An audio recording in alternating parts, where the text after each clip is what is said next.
O herói desta história é um mestre na arte do disfarce. Para algumas pessoas, ele apareceu em formato de cunha. Para outras, como um cone.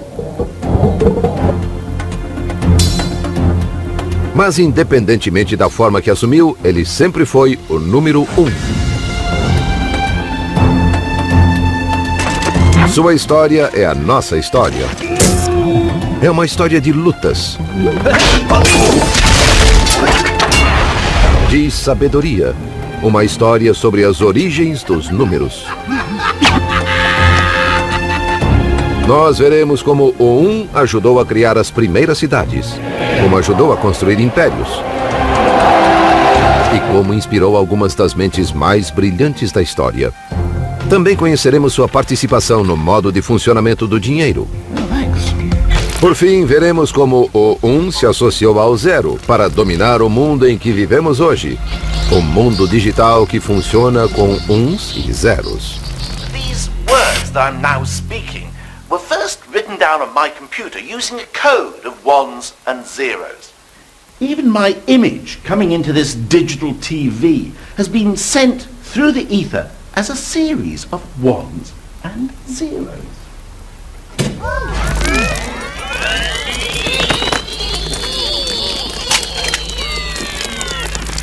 So how did these two digits come to dominate our world? They didn't always. In fact, for most of human history, 0 simply didn't exist. It's 1 that really counts. A história do número 1. Então, de onde veio o 1? Bom, sua história começa no início dos tempos, há 3.042.659.000 anos. Desde o dia em que o primeiro 1 se libertou da sopa primordial e alcançou terra firme e seca.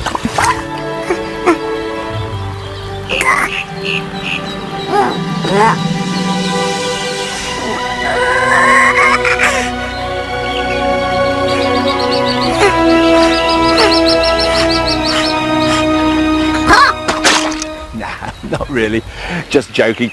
In fact, the origins of 1 are shrouded in mystery.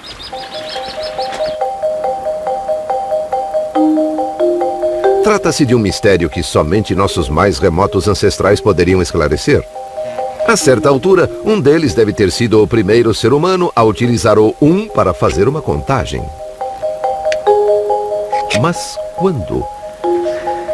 Ever since man could make marks on bones, he's been, well, making marks on bones.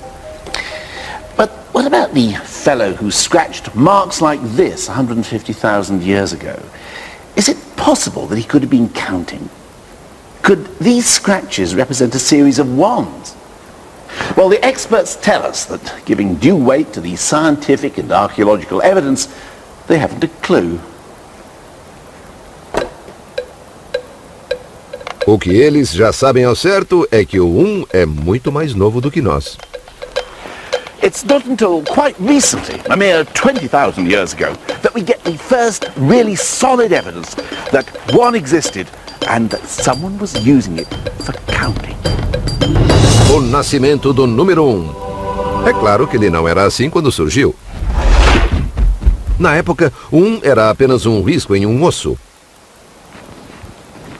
Neste osso, ele é conhecido como o osso Shengo. It was found quite recently in the Congo. And look, you can see these scratches. We know that each represents a 1. How can we be so certain? Well, someone must have been counting, because there are 60 scratches along this edge of the bone and another 60 along this edge. And on the back, they're in equally numbered groups. And you can't do that without counting. O osso Shengo pode ter marcado um momento crucial para a humanidade. Os zoólogos nos dizem que outros mamíferos conseguem contar até 3 ou 4, mas não vão além disso.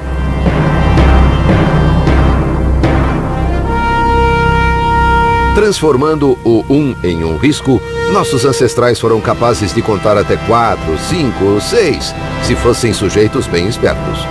Na verdade, podiam contar o número de uns que quisessem.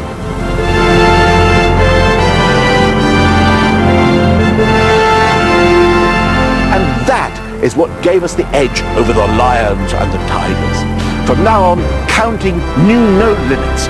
One was growing up into a big boy.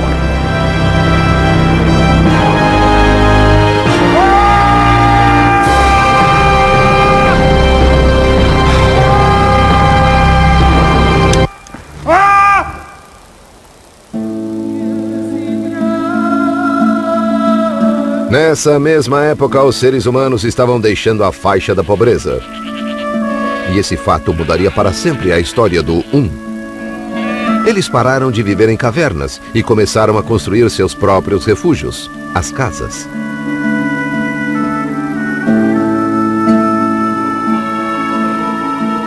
O próximo grande evento na vida do número 1 aconteceria na antiga civilização dos Sumérios no Oriente Médio, perto do ano 4000 a.C. Aí está. Around this time, the people of Sumer decided to give one his independence. They stopped scratching him on a bone and set him free by representing him as a token. Essa transformação mudou não apenas a vida do 1, mas o curso da história. The invention of tokens allowed the Sumerians to do something that nobody had done before. If you add notches to a stick or a bone, you can do just that, add. But with tokens, you can take away. So, say you've got 6 chickens and you eat 5 of them. Oh, look what you've got. Indigestion. No. You've invented arithmetic. It was the biggest breakthrough in one's life so far. But why did it happen here? To find out, we have to go somewhere where it didn't.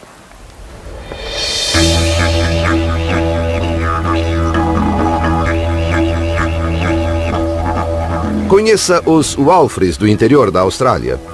Esse povo vinha tocando a vida aqui há 35 mil anos, mais ou menos, até que um antropólogo apareceu e notou que eles não usavam números. People get very interested in wordplay because in our language we don't use numbers. We have a word for one, but that's about it. Até recentemente, os Walfres viviam sem usar números. Mas como é que eles conseguiam? The things that you do in your world are done differently here. Take Jabberjay here. He never grew up with any numbers at all. Never Jabberjay. I'm not married. Kendra. I'm not Kudo. Pan. Bijan. Jabberjay dá o nome de seus netos, mas não diz 4. Não faz parte do seu vocabulário. Pan. Walfres das velhas gerações não falam em termos de períodos exatos do dia, referem-se apenas à posição do sol. Nem falam em distâncias, porque sua terra não é mapeada com números, mas com canções que contêm todas as informações que eles precisam. Esses cantos tradicionais, profundamente enraizados em sua cultura, são fonte de imenso orgulho nacional.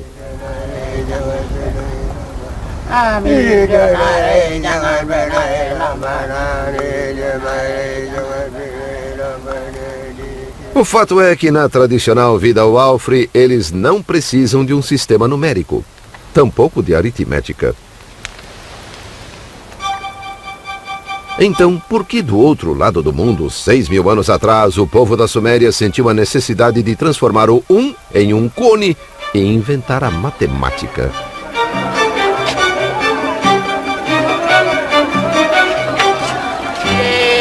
What was so different about life in the Middle East? I mean, why were people here so keen to get into maths, of all things? maybe it was because there were so many people living in the same place. Diferentemente dos Walfres, os sumérios viviam em cidades, e cidades precisam de organização.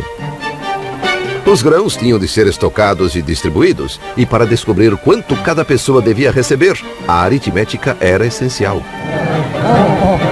Foi por isso que os sumérios transformaram o em peças na forma de cone. Essas peças tornaram possível a aritmética exigida para mensurar riquezas, calcular ganhos e perdas e, o mais importante, coletar impostos. Podemos culpar a vida nas cidades pela invenção da matemática.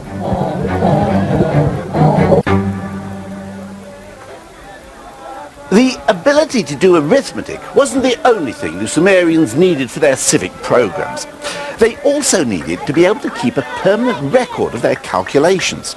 But hold on, the written word hasn't been invented yet. Numbers, it seems, were the world's first writing. Aconteceu assim. Números específicos de peças eram colocados em envelopes de argila por segurança. Os envelopes eram então fechados. Mas após fechar o envelope, como você se lembraria de quantas peças ele continha? Tinha um probleminha aí. Mas espera um pouco. Pegava-se outra peça para fazer marcas no envelope. Tantas marcas quanto fossem os cones colocados lá dentro. Então, alguma mente brilhante percebeu que o envelope não era necessário. Na verdade, nem os cones eram. Bastava simplesmente fazer as marcas diretamente em um tablete de argila e pronto. Tinha-se o registro dos números. A noção de escrita havia nascido. Os matemáticos sumérios já conseguiam manter registros permanentes de seus cálculos que podiam se tornar mais complexos do que nunca.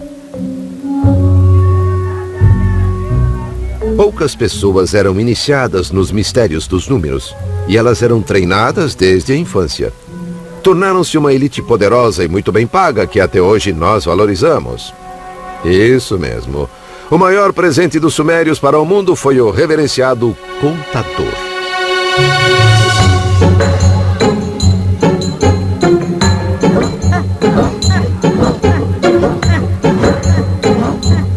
O número 1 foi disciplinado e organizado como jamais fora.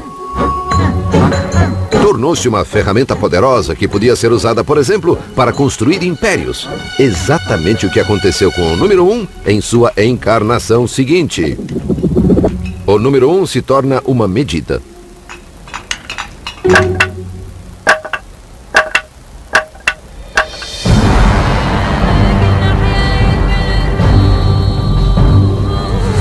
Egito, 3.000 anos antes de Cristo. Nas mãos dos sumérios, o 1 havia se tornado parte de um complexo sistema de contagem. Os egípcios iriam estender seus talentos ainda mais. Além de caminhar lentamente, não sorrir e manter-se em formação, os egípcios amavam coisas grandes. Grandes edifícios, grandes estátuas e grandes exércitos. Também criaram números realmente grandes. E o modo como eles os escreviam nos oferece um fascinante reflexo da hierarquia da sociedade egípcia. Primeiro, os números do homem comum, do dia a dia. O número 1 era representado por uma simples linha. O 10 era uma corda. O 100, uma corda em espiral. Todos humildes números para os trabalhadores. Mas então vinham os números para os aristocratas, números para impressionar. 1,000 is a lotus, symbol of pleasure. 10,000, a commanding finger. And then the number for pharaohs, a number the Sumerians never even dreamt of. 1,000,000. The sort of number only a pharaoh would need to count his prisoners.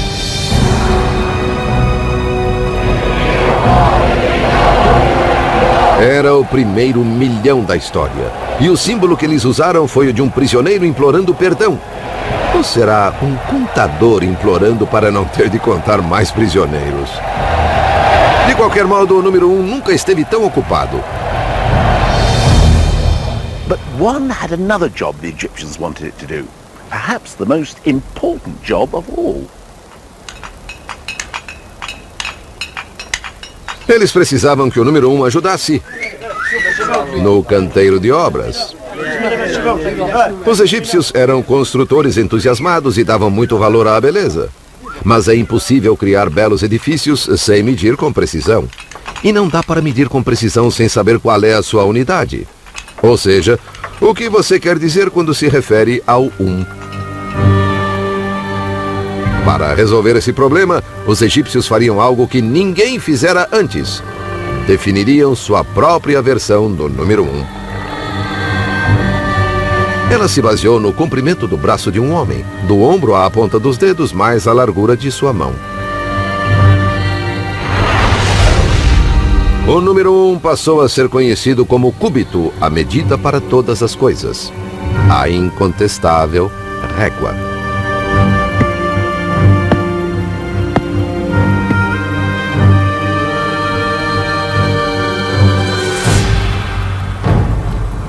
Estes uns oficiais, os cúbitos mestres de tão importantes, eram guardados com todo o cuidado nos templos. Faziam-se cópias deles que eram então distribuídas para que em todo o império, em qualquer projeto em construção, todos soubessem o que se queria dizer com 1. And with this simple measuring stick, the Egyptians were able to complete their vast construction projects with astonishing accuracy. Se o número 1 não tivesse se tornado o cúbito, algumas maravilhas do mundo poderiam ser, um pouco menos maravilhosas.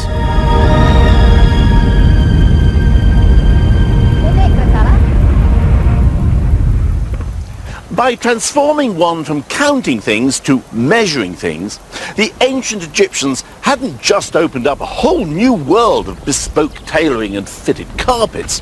They had made one the measure of all things. One had become the ruler. But its destiny was even more special. One was about to become the essence of the universe.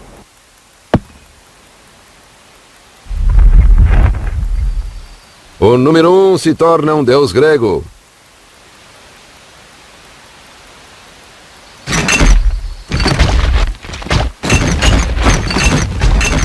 It all began about 2,500 years ago in ancient Greece, or modern Greece as it then was, because of a chap by the name of Pythagoras. Pythagoras. Did he have a theory or something? The square of the hypotenuse in a right-angled triangle is equal to the sum of... That's right, Pythagoras' theorem. Bit of a bore, I never quite understood it. Well, actually, I think that Pythagoras was a pretty interesting bloke. Oh, yeah? He had a school in which all his pupils had to give up their worldly possessions, eat only vegetables, and swear never to touch beans. Why on earth not? Pythagoras believed that when you fart, a bit of your soul escapes. Amazing what you learn in schools nowadays, isn't it? É verdade que Pitágoras tinha lá suas maluquices. Ele estudou no Egito, no Oriente Médio, e quando voltou para casa formou sua escola vegetariana de matemática. Lá dedicou-se a explorar as maravilhas e mistérios contidos nos números. Pythagoras was the first man to come up with the idea of odd and even numbers, and he gave them sexes. 1 was male, 2 was female, and so on. Ele também gostava muito de números inteiros, coleções de uns. Percebeu que certos números inteiros assumiam formatos agradáveis. O 3 formava um triângulo, o 4 um quadrado, 1 mais 2 mais 3 mais 4 criavam o 10, que formava um triângulo mágico. Pitágoras também estava convencido de que o 1 acabaria ajudando a explicar uma das principais dúvidas filosóficas da época. The Greek philosophers were forever trying to find out the one thing that everything is made of. One philosopher said everything's made of fire, another air, another water. Pythagoras said that everything was made of numbers, including music. To find out what Pythagoras meant, I've come to the Waterperry Garden Centre in Oxfordshire. Oh, thank you very much. All I need now is a mathematician. Oh, I'm a mathematician. Oh, what a bit of luck. But if you want to find out about Pythagoras, music and maths, we're going to need some pots of rather different sizes. Good luck. Perfect. Pythagoras wanted to understand why certain combinations of notes sounded so beautiful and harmonious. So if we play a pot, we get a note, la. But if I combine it with the note of this pot, la, it's rather a bad combination. Let's listen to them together. Oh, yes, that doesn't work at all, does it? But if I play this pot here, la, la, that's a beautiful combination. Let's hear them together. But why is it such a beautiful combination? And the answer is mathematics. The relationship between the weights of these pots is in a perfect 1-to-2 relationship. And it's that combination of whole numbers which makes this such a nice sound. As opposed to the first pot, this is sort of a 1 to 1.264, not a nice whole number relationship, which is causing the bad sound. So Pythagoras is saying that the harmonies are combinations of whole numbers. That's right. Numbers that are collections of ones. Pythagoras realized that these whole numbers are really why things sound so beautiful, and it excited him so much he realized that really mathematics was the base of everything, that it would explain musical harmony and the cosmos, and this is why he coined the phrase the music of the spheres. So, shall we? Oh, I don't see why not, yes.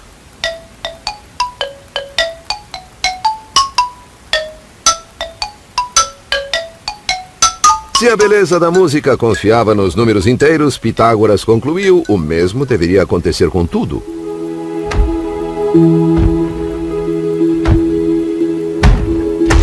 E como os números inteiros são coleções de uns, o 1 devia ser a matéria essencial de que o universo é construído.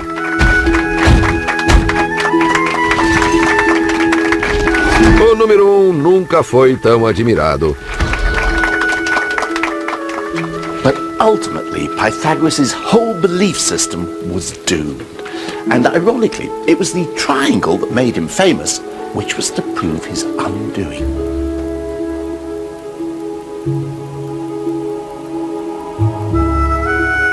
Se o número 1 estava no centro de tudo, também deveria estar na essência de todos os triângulos, até mesmo do triângulo retângulo com dois lados iguais. O problema é que ele não está. Pitágoras seguiu tentando fazer os três lados contarem com um número exato de unidades, mas não podia ser feito. When one of his disciples tried to point this out, the others drowned him. Pythagoras' whole belief system that the world was made up of units was a lie.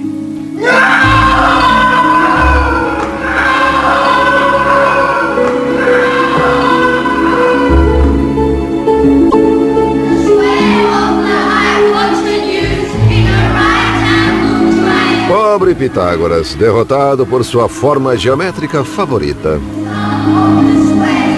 O 1, porém, estava prestes a embarcar em uma nova carreira, só que antes teria de se tornar um pouco menos real.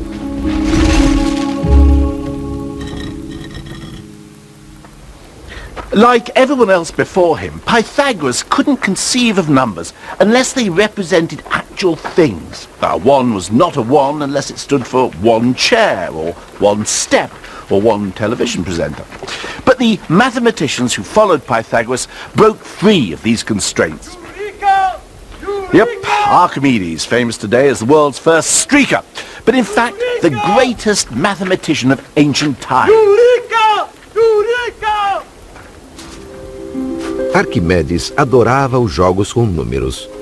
E levou a matemática ao reino do inimaginável, porque nesses jogos ele permitia que os números fizessem coisas impossíveis, que descobrissem, por exemplo, quantos grãos de areia seriam necessários para encher o universo. E apesar de alguns desses jogos matemáticos parecerem inúteis, eles algumas vezes deram resultados práticos de que nos beneficiamos até hoje. For example, he was obsessed with what would happen if you took a sphere and turned it into a cylinder. What would be the difference in area covered? Well, personally, I don't give a fig. But for Archimedes, it was the proudest moment of his life when he finally succeeded in working out the formula. And although it was a piece of pure mathematical bravado, it did actually prove to be amazingly useful in the end. Because thanks to Archimedes, later mapmakers could take the globe and turn it into a flat map. O número 1 já não era mais a essência do universo, mas estava ajudando a criar uma era dourada para a matemática teórica.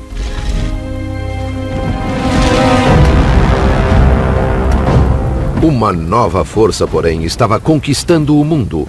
E o 1 estava prestes a ser dominado por um povo com uma obsessão bem diferente.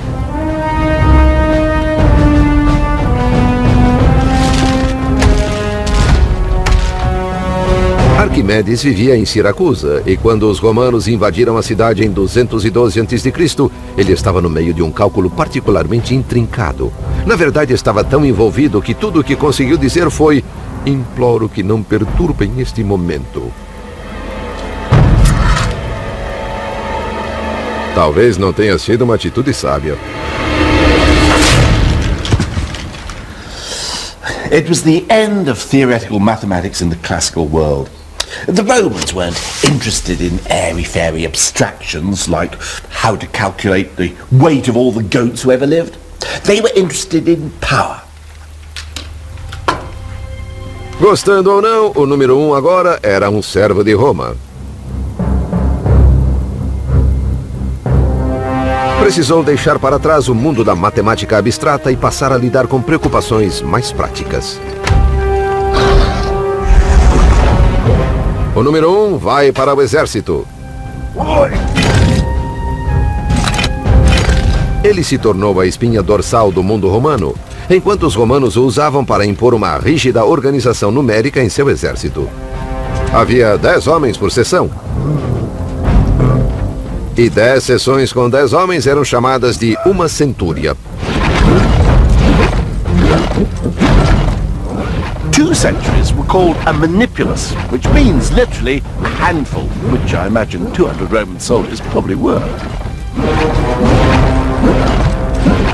Até as punições eram pensadas em termos numéricos. Se a legião sofresse uma derrota humilhante, toda ela seria dizimada, no sentido da palavra decimare em latim. Fosse qual fosse a culpa individual, um soldado em cada 10 era sacrificado.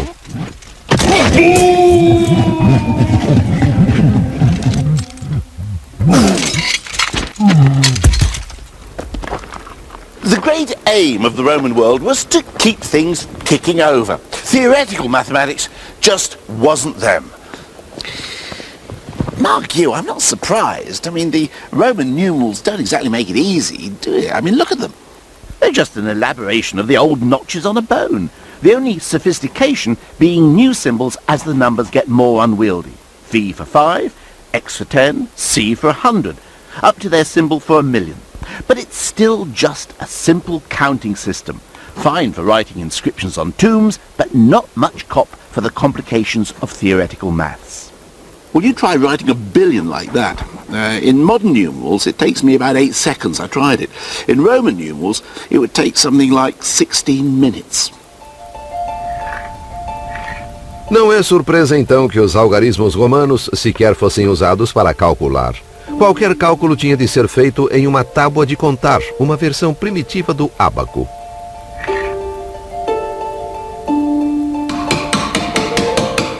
Os numerais em si eram apenas usados para registrar os resultados. Talvez não seja coincidência que, diferentemente dos gregos, nenhum matemático romano seja celebrado nos dias de hoje.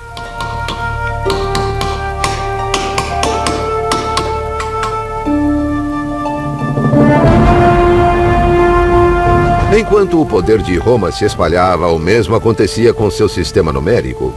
Ao longo dos 500 anos seguintes, toda a Europa, da Espanha à Turquia, caiu sob o controle romano.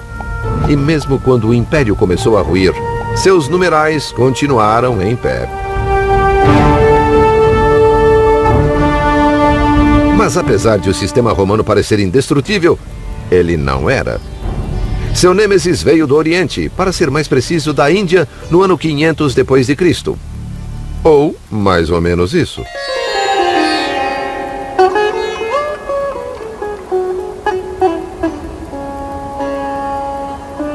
O número 1 tinha um primo indiano que costumava viver em uma atmosfera mais purificada. O iluminado. Os indianos pareciam se preocupar menos com a organização militar e mais em renunciar ao mundano e alcançar a iluminação. Mas o Nirvana não estava logo ali dobrando a esquina. Para alcançá-lo, era necessária uma jornada muito, muito longa que levava muito, muito tempo. E a fim de compreender essa ideia, os indianos criaram números estupendamente grandes.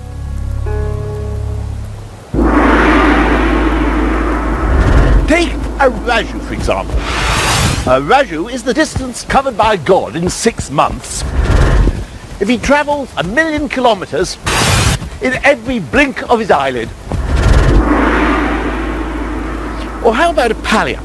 A pallium is the length of time it would take me to build a cube of lamb's wool 10 kilometers high, if I were to lay one strand every century. Here's one I made earlier. Well, these were the sort of numbers that could have made one feel, well, small, if he hadn't had a little help from his friends. Unlike the Romans, the Indians devised a system that could cope with vast numbers. They developed a different symbol for every number from 1 to 9. 1, 2, 3. Or if you do them quickly, you get Arabic numerals. नहीं है, अरबी नहीं है, ये हमारा हिंदुस्तानियों का बनाया हुआ है. हम लोग हिंदुस्तानी इसे 2000 वर्ष पहले से प्रयोग कर रहे हैं. He's right, you know.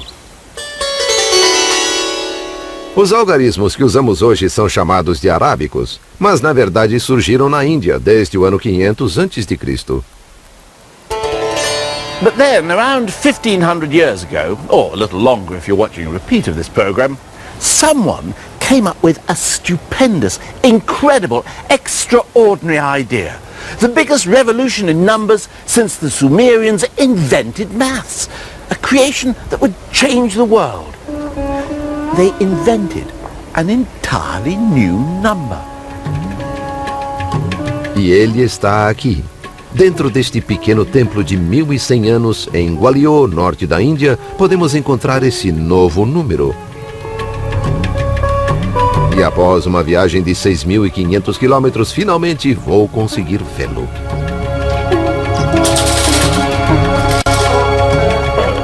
Nick, it's locked.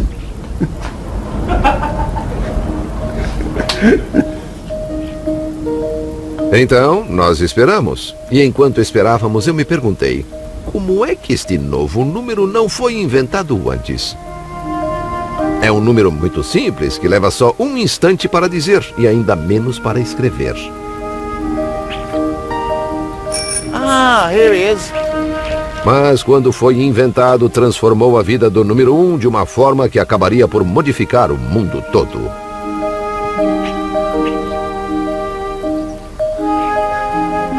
Here we are. The first undisputed example of India's greatest invention. The new number. The holy grail of numbers. 0. For the first time in human history, someone had made nothing a number. A inscrição diz que um jardim foi plantado para produzir flores para o templo. E a fim de garantir que haveria flores suficientes, o jardim deveria ter a medida de 187 por 270 astas, cerca de 8 hectares. Well, while the Romans were using numbers to record their conquests and count dead bodies, these people were using them to make sure they had adequate supplies for their flower arrangements. Well, you might say, what's all the fuss about? I mean, what's so wonderful about inventing a symbol that means nothing? I mean, if somebody asks me how much I've got in my hand, I can just say, well, I haven't got anything in my hand. I don't need a 0 to do that. Bom, o 0 por si só não seria nada, é óbvio. Mas quando você reúne o 0 e o 1, a mágica começa a acontecer.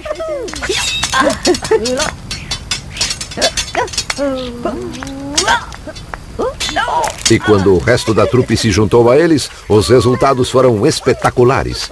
Com apenas 10 dígitos, os indianos podiam fazer números infinitamente grandes ou infinitamente pequenos. Os romanos não conseguiam fazer isso. One had found his perfect mate in Zero, and it was a partnership that was going to change the world. Com o resto do time, os dois permitiram que a ciência indiana avançasse rapidamente. Os astrônomos hindus, por exemplo, estavam séculos à frente dos cristãos.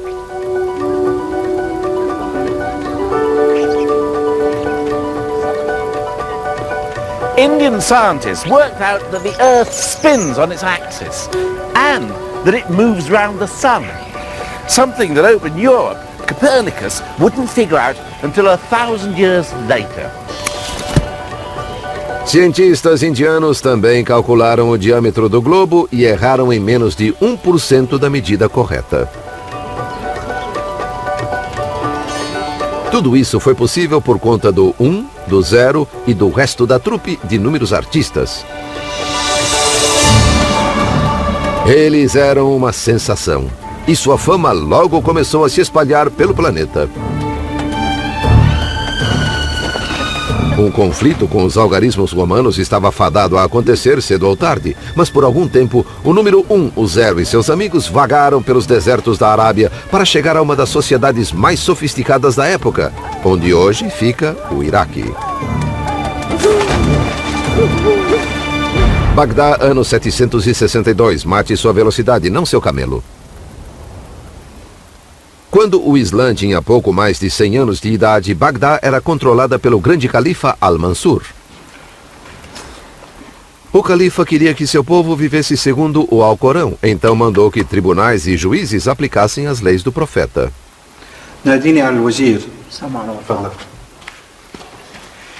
Now, the law of the Prophet is full of instructions that require serious mathematical calculations if they are to be carried out exactly.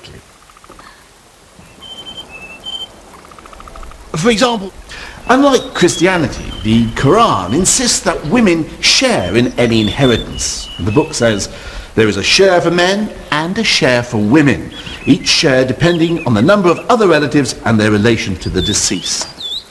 Working all that out required fractions and ratios, but these were people who counted on their fingers. Não é que eles não gostassem de aritmética, mas seu sistema numérico os impedia de evoluir.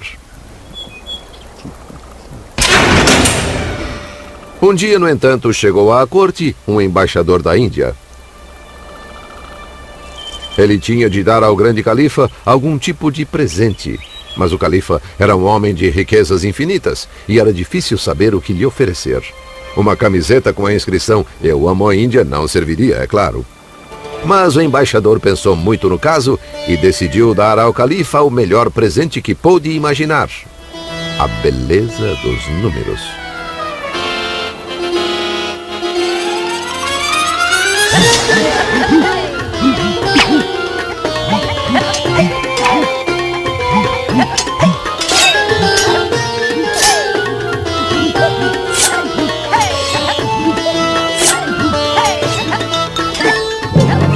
Na verdade, não sabemos exatamente como os algarismos indianos passaram a ser adotados no mundo islâmico, mas a história do embaixador é a minha favorita.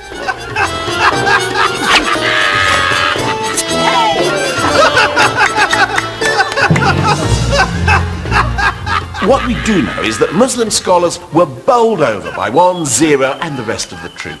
And the most famous of these scholars was a man by the name of Al-Khwarizmi. Al-Khwarizmi. Al-Khwarizmi. Khwarizmi? Al-Khwarizmi. Al-Khwarizmi. That's right.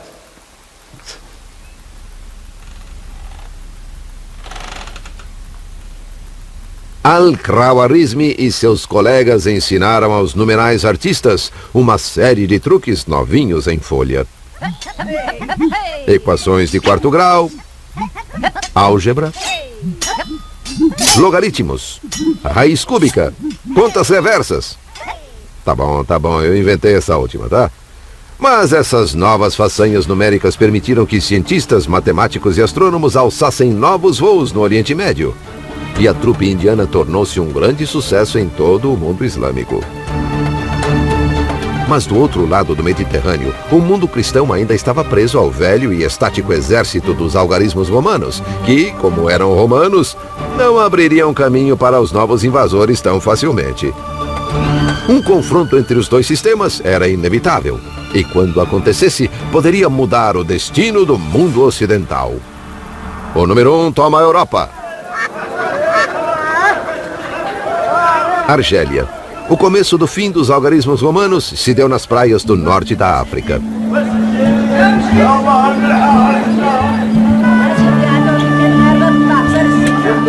Comerciantes muçulmanos logo adotaram o 1, o 0 e companhia em seus negócios. Ao final do século XII, os numerais indianos já eram usados correntemente.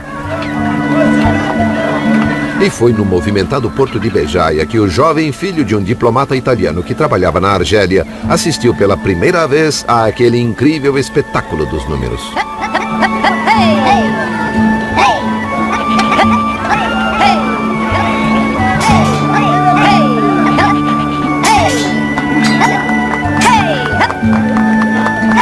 Quando eu fui apresentado à arte dos 9 símbolos indianos, aquele conhecimento rapidamente me agradou mais que qualquer outra coisa. E eu consegui compreender aquela arte.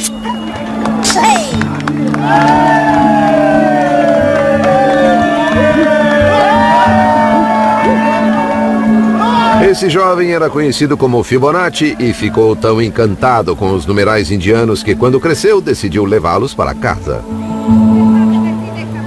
Em 1202, Fibonacci escreveu um livro sobre cálculos chamado... o Livro dos Cálculos.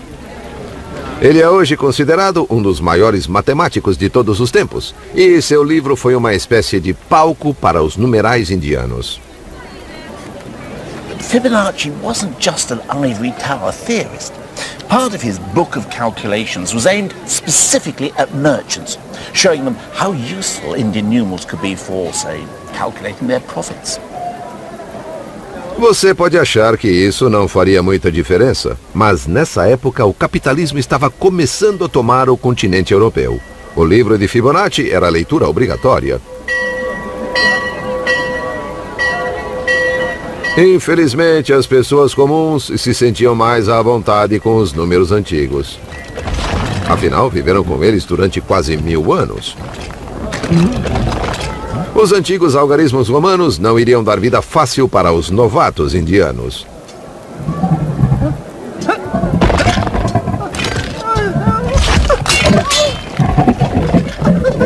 E não era só questão de tradição. Podia-se encontrar boas razões para a predileção pelo velho sistema.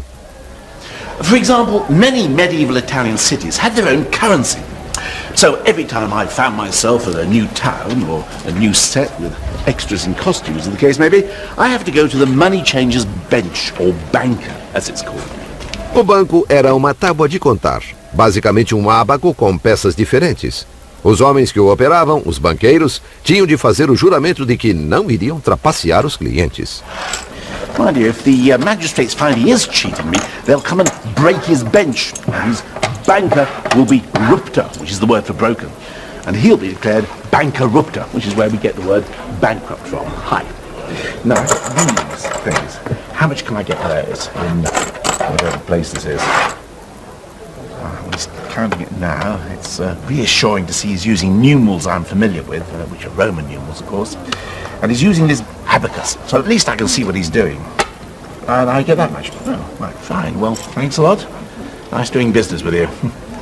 But what if I was to go over to one of the smart chaps using the newfangled Indian numerals? Hi. Now, how much would you give me for that?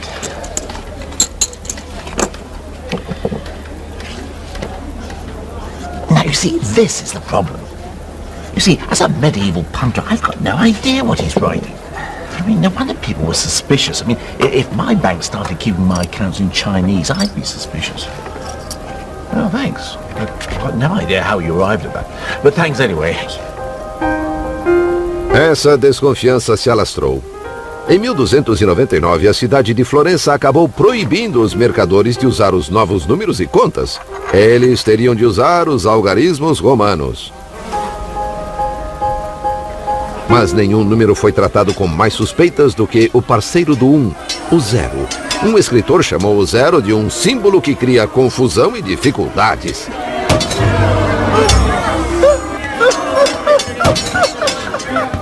Zero was called cipher, and it was regarded with such suspicion that word became our word for secret code, a cipher. Mas os dias do velho sistema estavam contados. Suponho que podemos culpar a boa e velha ganância humana. Os tradicionalistas que lidavam com o ábaco e os algarismos romanos nunca precisaram calcular juros de empréstimos, porque a Igreja Católica dizia que cobrar juros era um pecado, a chamada usura. Mas vieram as reformas, e a Igreja passou a ser amiga dos negócios, e a eterna objeção cristã ao capitalismo pareceu simplesmente desaparecer.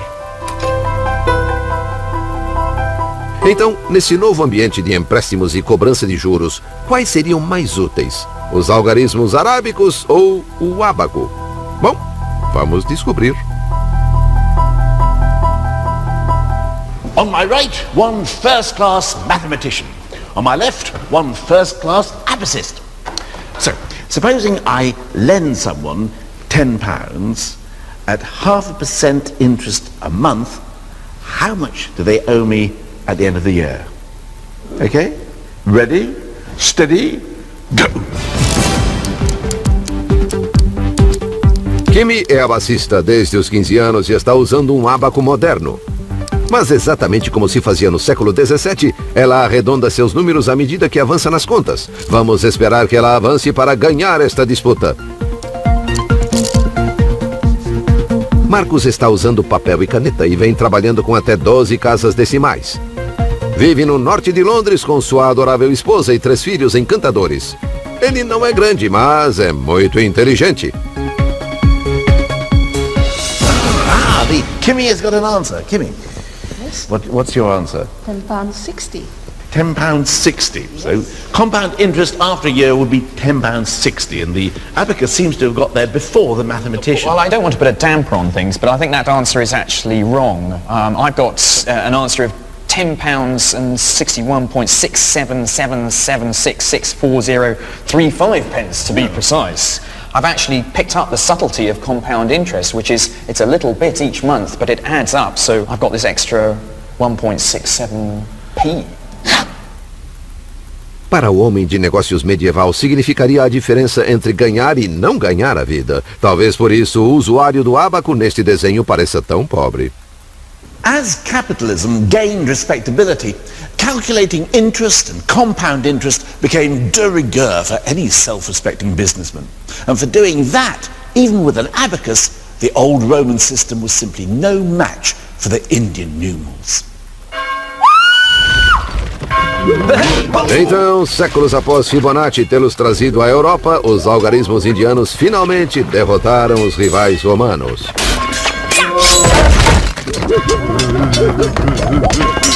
Eles eram rápidos e versáteis, e com o 1 e o 0 à frente mostraram-se melhores no trabalho em equipe.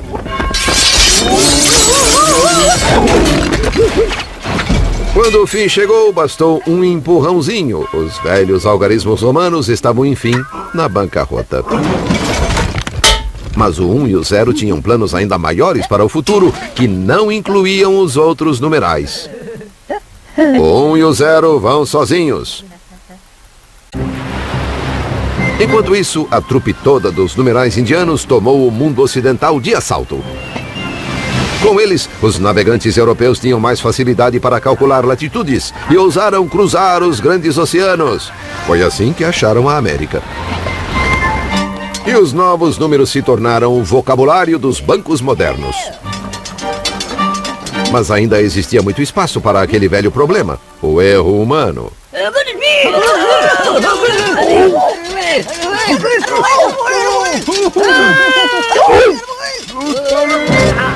Colombo pensou ter chegado ao Japão, quando na verdade chegara às Índias Ocidentais a meio mundo de distância. Ele cometeu um erro. Acontece com os humanos. Mas um homem estava decidido a mudar isso. Tudo ocorreu por volta do ano de 1600... dá no mesmo.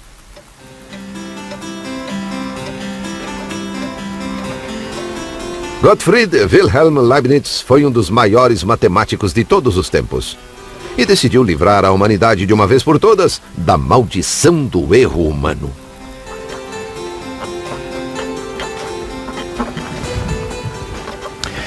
In trying to do this, Leibniz invented something that still affects us every day of our lives.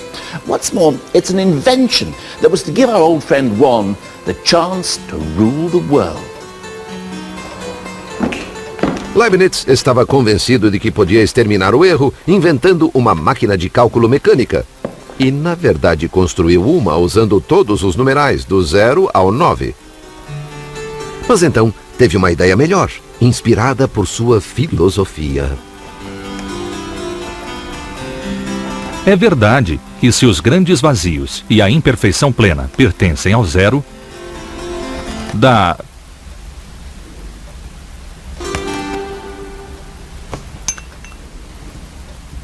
Da mesma forma, o Espírito de Deus e sua luz pertencem ao Todo-Poderoso, número 1. In other words, to paraphrase Leibniz very, very, very loosely, the universe is a bit like a Swiss cheese, which some of us have suspected for years. The holes are just as important as the cheese itself. So to construct the world, you need both something, good old number 1, and also lots of nothing, which is where 0 comes in. Leibniz estava convencido de que o 1 e o 0 eram os únicos números de que as pessoas realmente precisavam. Com esses dois números, segundo ele, era possível alcançar qualquer sonho matemático e, além disso, eliminar a possibilidade de erro humano. Então, ele se livrou dos outros números e elaborou um sistema que utiliza apenas uns e zeros. É o chamado sistema binário. Wait a minute, how could you possibly express all numbers just with a 1 and a 0? I think it's time I spoke to someone who knows what he's talking about. Marcus! I need to understand the binary system. Binary. Okay, let me give you a number in binary. Okay. Here is the number 9 written in binary. So this is just using ones and zeros. Ones and zeros. Any number. It's just zeros and ones. So that's 9 in binary. Well, it looks like 1001 to me. That's because you're obsessed with your 10 fingers and you like to keep track of things in tens. Well, this one keeps track of how many ones, the second column of how many tens there are, next how many hundreds, and one lot of 1000s. But in binary, things work rather differently. In binary, what the columns keep track of is how many ones, how many twos, how many fours, and how many 8s there are. Here we have an egg. We're only allowed to represent these numbers using zeros and ones. Yeah. Okay, so we're only allowed either to put an egg in or not have an egg. An egg in is 1. An egg represents 1. So let me show you what 9 is in binary. One lot of 8, so I have an egg in the fourth column. It's a 1. Yeah, that's one lot of 8 in the fourth column. And 9 is 8 plus 1, so I need a 1 in the ones column. So in binary, the number 9 is one lot of 8, no 4s, no 2s, and one 1. Incrível! Mas e os outros números?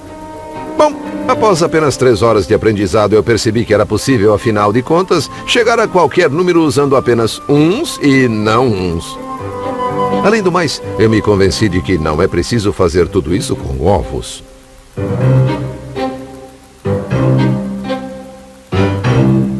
It's a sort of mechanical system. It's very mechanical to add the ones and zeros, and that's why it's perfect for a machine. And a machine doesn't really care too much about how big the numbers get. It can keep track of very long numbers, whilst we're not very good at doing that. What it's interested in is a very efficient way of adding numbers. That's why machines love to put numbers into binary.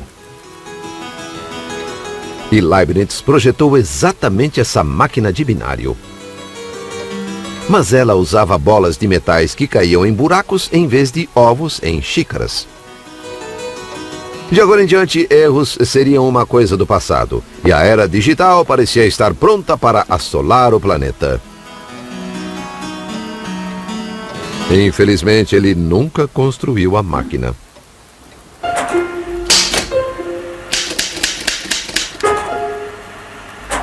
O 1 e o 0 teriam de esperar mais 265 anos para voltar a ser o foco das atenções.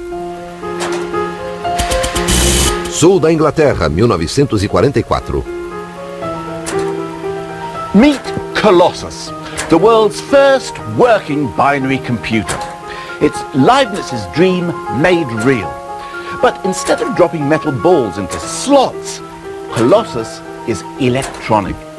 In here, 1 and 0, something and nothing, have finally come into their element as electrical currents, on and off. O Colossus foi criado durante a Segunda Guerra Mundial e instalado no Centro de Decodificação Britânico em Bletchley Park. Tem 1.200 válvulas, quilômetros de fios e centenas de componentes mecânicos. Mas exatamente como todos os computadores de hoje, o coração desta máquina são uns e zeros. Em seu formato binário eletrônico, o 0 e o 1 realizavam milhões de cálculos rapidíssimos, o suficiente para decifrar os códigos inimigos antes que os alemães tivessem apontado seus lápis. Thanks to Colossus, the Allies knew what the German messengers said even before Hitler did. And it may be that this extraordinary contraption helped shorten the war by as much as 2 years. A tecnologia que surgiu em Bletchley mudou o nosso mundo para sempre. Você se lembra de todas aquelas razões para usar e entender os números? Fazer cálculos astronômicos, lidar com medidas, fazer a divisão de propriedades? Computadores podem fazer isso. Descobrir percentagens, taxas de câmbio, juros compostos, todos os cálculos que preocuparam e às vezes deixaram perplexas as grandes mentes da antiguidade. Just leave it to the computers, and we can all simply be happy ignoramuses, not even knowing whether the answer's right or wrong. And that's got to be a good thing, isn't it?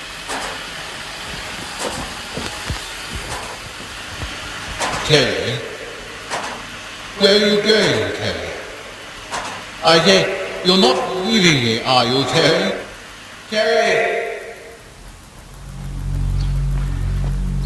In the computer age, our whole world runs on a stream of ones and not ones. From our bank statements and medical records to the barcode every time I buy a tin of cat food. And the rest of the numbers can be consigned to the dustbin of history. 1 and 0 are all we need. The old performing duo have come out on top.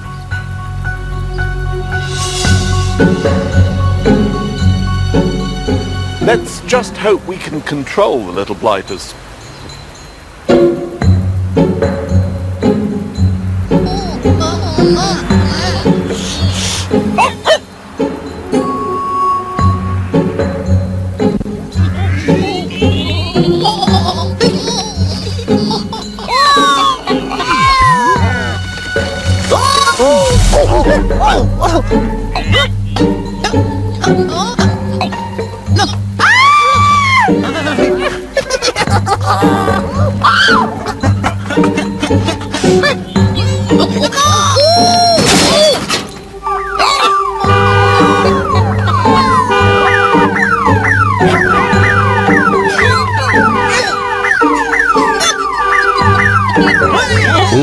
Ou 0.